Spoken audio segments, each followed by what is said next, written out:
Okay, welcome everyone. My name is Mark Cohn, and I'm with the OPEN-O project. And this talk is going to be quite a contrast from the last talk, which is at the bottom end of the stack. We're going to talk about the top end of the stack, open orchestration. And I'm going to offer this presentation with my co-presenter, Chris Donley, who is the TSC chair for the OPEN-O project as well. So today what we want to talk about is to provide a vision statement for the problems that we intend to address with open orchestration. We also want to introduce the OPEN-O project at a very brief level. And then we'd like to share details on the architecture as well as the development status as we work toward our initial release. So first, I wanted to provide a reference point, which is the OPNFV architectural framework. And this, of course, is the management and orchestration, or OPN-MANO, which is a big part of the OPN architectural activities.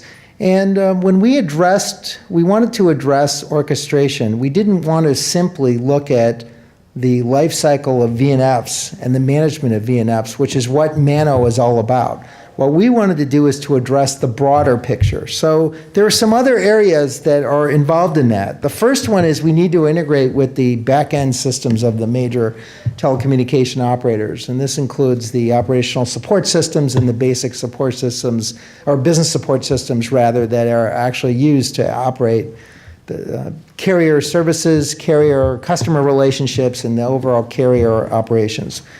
Second, we needed to address portals, or a UI, because we're now in the cloud era with dynamic services that are initiated by end users and managed by those end users, and we needed to be much more attentive to how the end user engages, the whole user experience, than we would have ordinarily, where in the past, operators actually had that responsibility. And then finally, in addition to MANO, we need to deal with connectivity services. And of course, SDN is a big part of NFV and an enabler for NFV. So we needed to also factor in how NFV engages with and integrates with SDN. But of course, SDN isn't the real challenge. The installed base is the real challenge. So we needed to deal with legacy networks as well. And that's going to involve integrating with a lot of existing management systems, as you'll see. And then finally, we needed a design time environment. And what's that all about? Well, there needs to be a way to create services and do it in a way that are actually not involving too much software development. That's what the model-driven automation is actually doing to transform the service delivery lifecycle. It's actually creating an ability and offering an ability for operators to differentiate their services using, without having to create new software for every service they intend to deliver.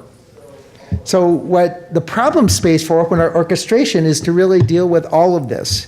It's to deal with how we're going to address providing end-to-end services through a model-driven framework so that we can address not only NFV, but address SDN as well, legacy network services as well, and then do it in a way that allows us to adapt the overall platform into operator environments. So we need to have some level of choice in terms of the underlying infrastructure and open source components and even proprietary components that we may need to integrate with where we're sitting at the orchestration layer. And that's why when we talk about OPEN-O, we start to think about any service over any network. It's the idea of providing end-to-end services across an NFV infrastructure as well as SDN and legacy network services. That's the target of the project. So way back at the beginning of the year, in February, we announced the intent to form a new open source project within the Linux Foundation called OPEN-O. The formation took place just a few months later, actually the first week of June to be exact, where a number of organizations got together in China, as it turns out, and then we actually created the structure for the project and then signed up new members, and off we were running. Our first release is only within 6 months of that initial formation. We're targeting the end of the year. We're on track, as you'll see in a minute, towards the initial OPEN-O release. And recognizing that OPEN-O, being an orchestration platform and a highly open orchestration platform, needs to integrate with a whole range of different systems, as you'll see in a moment. We also have been striking up liaisons with most of the key industry partners in the open SDN and NFV community. And this includes NFV, of course, for the NFV architecture, the MEF with their LSO, or Lifecycle Services Orchestration, for SDN and connectivity services. The open SDN controllers, of course, Open Daylight is a big part of what we're doing. OpenStack as our VIM, or Virtualized Infrastructure Manager, Juju as our VNF manager. And then, of course, we need to be able to integrate with OPNFV and work with organizations like ONF and ETSI and MEF to be able to address the big picture issues so that we can integrate into the broader environment. And OPEN-O at this point has 13 members.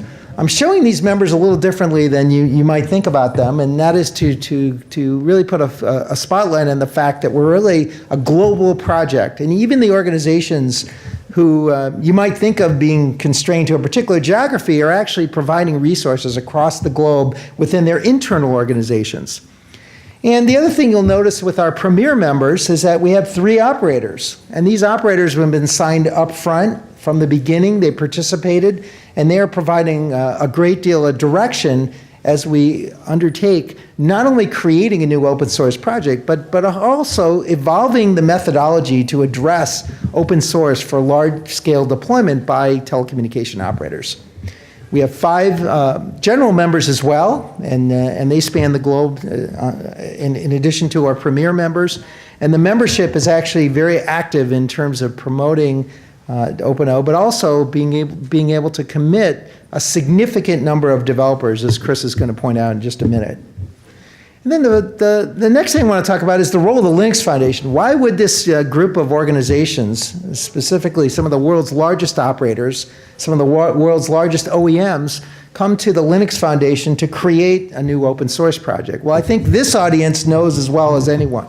I mean, first is neutrality. We needed to make sure we had an organizational framework that was actually very much independent of any one single entity controlling the operations of the overall project. The Linux Foundation has extensive experience in best practices in infrastructure. We've actually created the infrastructure to host dozens of projects, including Open Daylight, including, of course, OPEN-O, and including many other projects, FDIO that you just saw as well. And then if you look at this on the right-hand side, the portfolio of open source networking projects, you'll see some of the other projects that actually are part of the Linux Foundation portfolio. And then, of course, we added OpenStack and Juju in particular, who are not part of the Linux Foundation, just because of the integration that we have with the OPEN-O platform. And then we're working with reference architectures like ETSI, like MEF. We're working with the open source reference platforms like OPNFV, of course, as well as the Open LSO initiative that you might not have heard about yet, but this is really more focused on a open source reference platform for integration with connectivity services as opposed to the NFV infrastructure that OPNFV has actually been focusing on, even though OPNFV has expanded their charter into orchestration as well, as we'll see next year. And then finally, the Linux Foundation is really all about community building. I mean, we look at the keynote and we see 500 or 600 people in the audience. I mean, it's a really exciting opportunity for any of the leaders of these projects and even participants in these projects to be a part of that community. And OPEN-O is off to a phenomenal start. We have over 100 developers actually at least committed to the project by our members. And then we have a number of other individuals and organizations that are watching as well. So with that, what I'd like to do is introduce my close colleague, Chris Donley. He's no stranger to this community. He has he's the technical steering committee chair for OPEN-O. He also was formerly involved in, on the board of directors of OPNFV. He was a major contributor to Open Daylight, and he was on the advisory board there. He was at Cable Labs, so he represented the cable industry's interest in the open community for years, and has been one of the truly high integrity and extremely effective leaders to get the project off the ground. So, Chris?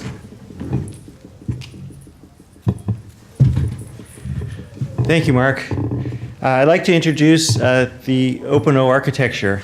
Mark told you about our value proposition, how we're trying to be service-oriented and support legacy equipment and connectivity services, as well as new and emerging SDN and NFV applications. In order to do that, we have a multi-tier architecture.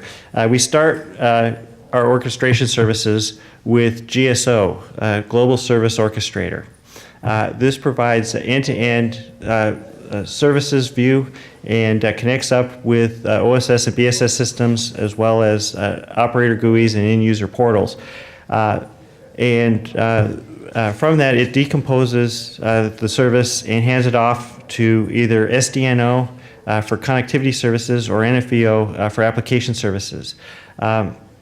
SDN-O connects up to SDN controllers as well as to legacy networks, to EMS systems that may be deployed. Also, NFV-O connects up to NFVI, the NFV infrastructure, to VNFM, and to a VIM.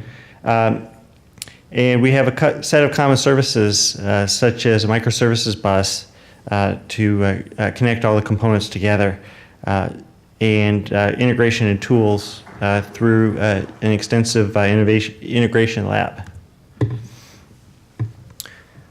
OPEN-O is use case driven. We've worked with our membership and particularly our operators to develop and refine a use case that we then use to drive our releases. For our first release, the use case that we're working on is virtual CPE. And this is for both residential and enterprise sites. It controls both the overlay and underlay networks. We have multiple data centers in this environment. One that's called the TIC core, and another one that's called the TIC edge. We support multiple SDN controllers, including Open Daylight in this environment. We also support OpenStack and the full set of data center networking.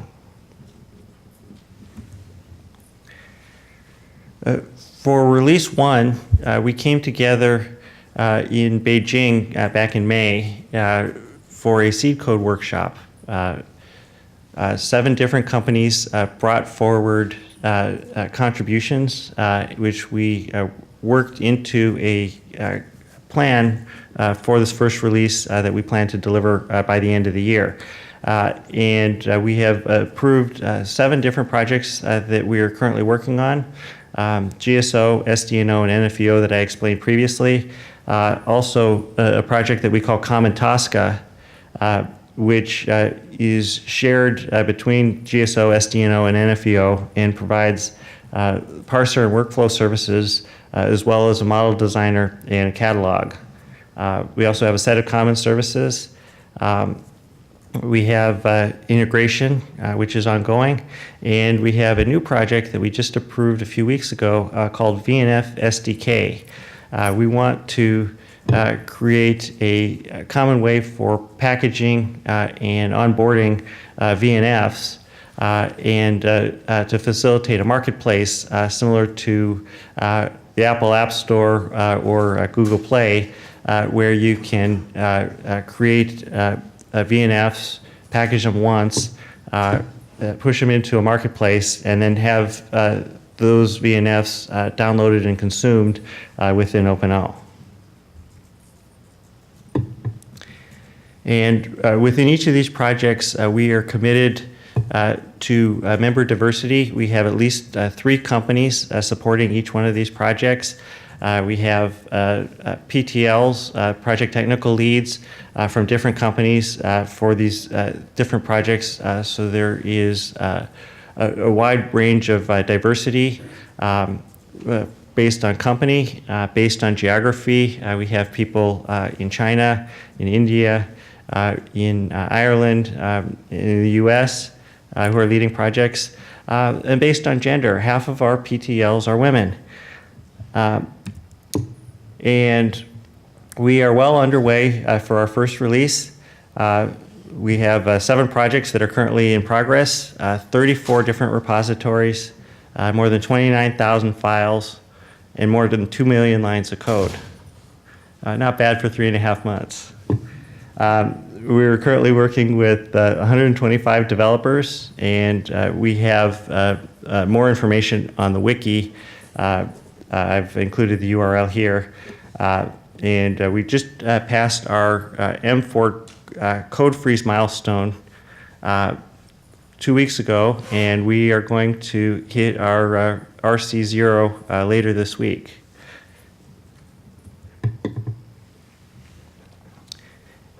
And we, as Mark mentioned, we want to work actively with many other organizations within the community. We are looking at ETSI, NFV-ISG, and MEF-LSO for architecture and data models.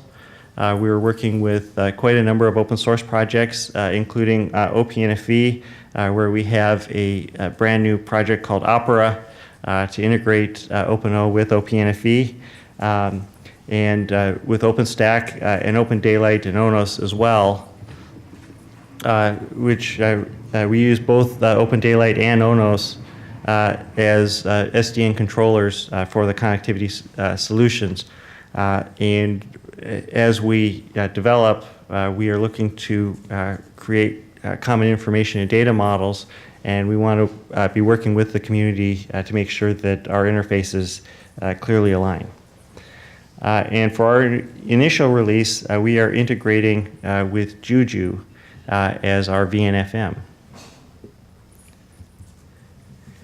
And with that, we have a few minutes. I'd like to invite questions from the audience. What's the relation of OPEN-O with other similar open source projects like open source Mano or ECO? Have you had any with those projects? We don't have any direct relationships. Of course, this is open source, and so we are looking for opportunities to collaborate. We have spoken with them at various industry events, several Mano workshops, places like ETSI NFV, especially in areas like the information and data models. There are areas that we can align, but at the same time, we're pursuing different value propositions. Comparing just to OSM, they are more focused on being strictly ETSI Mano compliant, and so they've been more focused on the data center use cases, whereas we also bring in additional focus on connectivity services through both the legacy and the SDN networks. Yes? What is the main model of the DNF? Like, is it Tosca? Which kind of Tosca? Yes, we use both Tosca and Yang for our modeling languages. At this point in time, we find that Yang provides better connectivity services modeling, and Tosca provides better end-to-end services. We also support Yang inside of Tosca, so that you can create a complicated service that has both the application and the connectivity pieces, and then our parser is able to decompose that and send the models to the correct components.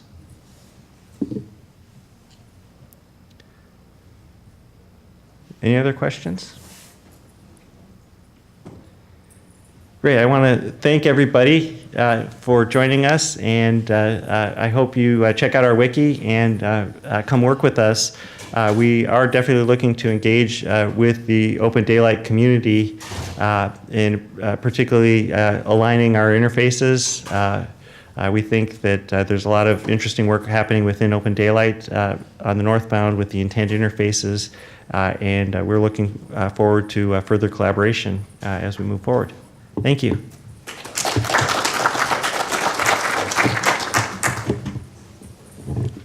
Customer relationships and the overall carrier operations. Second, we needed to address portals, or a UI, because we're now in the cloud era with dynamic services, services that are initiated by end users and managed by those end users, and we needed to be much more attentive to how the end user engages, the whole user experience, than we would have ordinarily, where in the past, operators actually had that response. So first, I wanted to provide a reference point, which is the SDN-NFV architectural framework. And this, of course, is the management and orchestration, or SDN-O, which is a big part of the SDN architectural activities. And when we wanted to address orchestration, we didn't want to simply look at the life cycle of VNF. So today what we want to talk about is to provide a vision statement for the problems that we intend to address with open orchestration. We also want to introduce the OPEN-O project at a very brief level. And then we'd like to share details on the architecture as well as the development status as we work toward our initial release. Okay, welcome everyone. My name is Mark Cohn, and I'm with the OPEN-O project. And this talk is going to be quite a contrast from the last talk, which is at the bottom end of the stack. We're going to talk about the top end of the stack, open orchestration. And I'm going to offer this presentation with my co-presenter, Chris Donley, who is the TSC chair for the OPEN-O project as well. And the management of VNFs, which is what MANO is all about.